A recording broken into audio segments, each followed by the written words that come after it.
Hi everyone, welcome to Nina's Chelsea Corner. I hope you're all doing well. If you are returning, welcome back. Drop us a like, drop us a comment. It means a lot. Thank you for your support so far. But today I bring to you a video on outgoings. I made a video on incomings, well, potential incomings on Nicholas Jackson and Moises Caicedo. I'll link it down below, so check it out if you haven't done so. But today we are going to talk about some of the departures. And you know what, guys? Not all goodbyes are sad. Not all goodbyes are sad because, as you can tell by the smile on my face, boy am I happy to see some of the news that we have been given by Fabrizio Romano today. So some of the names that should have left last year, such as Ziyech, other names that we only just brought in like Koulibaly, Edouard Mendy as well, somebody that joined us in 2020, seems to be on that list of the goodbyes as well. You know what, guys? We said we need to offload players, and Saudi Arabia came in and said, "One moment, please, we'll sort that out for you." And it seems that that is what they're doing. And not only are they taking them off our hands, but we're also going to make some money off them, guys. So what more could you ask for? You know, when you bring in a player like Koulibaly for 35 million, and he's only here for a season, he's on expensive wages as well. So we're paying him the money, and he's not really quite living up to the performances that he needs to be. You know, we brought him in for experience, and yes, I can see that experience in a few of those games, but then equally in the rest of them, it's just like, well, what are you doing? Experience left the chat. So you don't really want a player like that in your back line, someone you can't really rely on and you can't really trust in those big games to pull you out and to also really help out the young players beside him. You know, the likes of Lewis Hall on his left at times, you know, even like Wesley Fofana, someone that is less experienced, that has also played in that back line, Trevor Chalobah as well. So we brought him in for experience, but that's not quite what we got. So bringing him in for around 35 mil also came with worries that if we were to sell him, we might not be able to, or we might not make that money off him. But guys, now we get to offload those wages to Saudi Arabia, and we also get some money for him. At the moment, the price is something around 20 to 25, but take it or leave it. I mean, like I said, with the new wage structure that we are implementing, that is a really big favour there on the line. So that is a great kind of news to see, because like I said, we have enough centre backs now. We have enough to kind of create, whether we play a back three or we play a back four. I've got enough confidence. Yes, you can argue that experience leaving. Obviously, Thiago Silva's days aren't going to be forever at Chelsea, unfortunately. So you need to replace it with experience.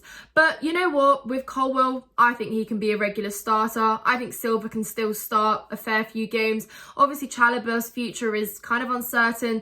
Wesley Fofana is going to become a regular starter as well. So I think we have enough there at the moment. So it's not too much of a worry. I've seen people say, oh, we need to get another centre-back now. I don't think that's the case, guys. Let's not do what we did in January. Those obviously areas were addressed, and now we are looking elsewhere. Midfield, striker, potentially goalkeeper as well. But centre-back is not among those, in my opinion.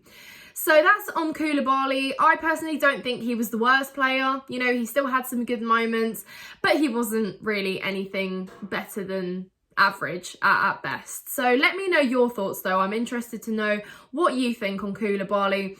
But I'm going to get into Mendy now, because Mendy joined us in 2020. I think his best seasons were those first two seasons, and then he fell off a little bit. And of course, you've got injuries, and that's something that isn't up to the player, of course, I understand. But even when he did try and get back in there, he just wasn't quite the same. And, you know, flashback to even before injury, how many times did we concede goals because of silly mistakes that he made with his footwork, which is uncertain? You know, when he plays it out the back, when it's in his feet, you kind of gasp and you just worry, you know, you gulp and you just say, Mendy, get it out.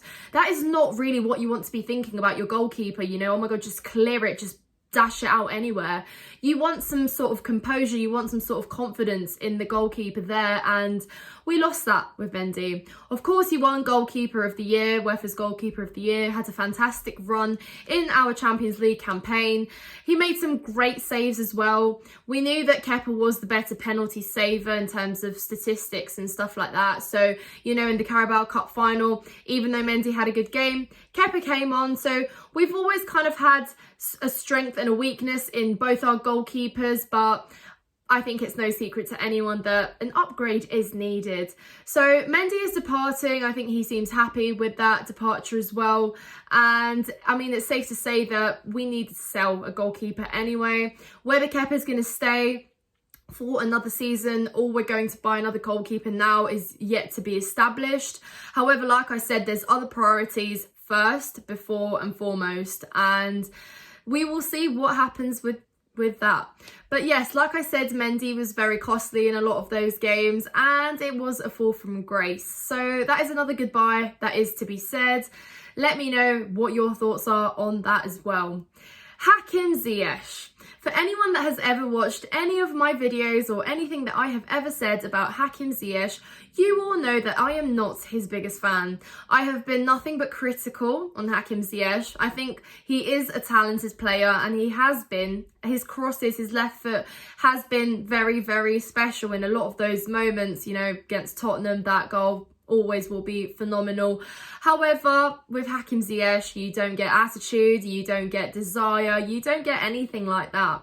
You know, frankly, he's been doing prison time at Chelsea in the last couple years and, well, last year or so. And yeah, you can argue that he's been sulking because he's not been getting first pick, hasn't always been a manager's favourite, but you know, when you're a player like that, you still have to come on and at least look like you want to play a game of football, you know. You see the kind of the passion in his eyes when he plays for Morocco. And yes, of course, there is a difference between playing for your national club and your club and obviously your local, not local, what am I talking about? Your club, Chelsea. So there's always been that kind of lack of passion there when he plays for Chelsea, and I look at him play for Morocco, look at him for playing at Chelsea, and I just don't see where that player is at all. So for me, it's always been a huge problem. I know that we denied him his departure back in January. Of course, the club was at fault for that as well, but that is a goodbye that I am saying with a full smile on my face, because I do not want to see Ziyech being brought on with any more 15 minutes to spare of any football game at Chelsea ever. So, you know, goodbye Ziyech there. That is another player being taken off our hands. And like I said, that is another departure that should have really happened a season ago. And, you know, Ziyech is that player that you bring on in hopes to turn a game around, you know, whether you're behind or whether you're at a draw and you're looking for that late winner, you know, someone that can really shake things up, really create something in there, look forwards, whip some crosses in, be a little bit more creative. But no, it has often been just nothing but disappointment. And like I said, his sulk, his face facing down on the ground has just always shown me that you don't want to be at Chelsea. So that is another departure there. Of course, it looks like Aubameyang as well, maybe on that list. Maybe they might be getting on the same flight there. Who knows? But that is yet to be established. But of course, I mean, Aubameyang barely saw the glimpses of Stamford Bridge or any other away game that we played this season. So I wouldn't blame the player feeling unhappy for wanting to move away from Chelsea. That is also fair enough. Hasn't quite worked out, didn't really happen, not quite the striker that we envisioned having. So it is safe to say that that is another goodbye that will be made there as well, hopefully and potentially.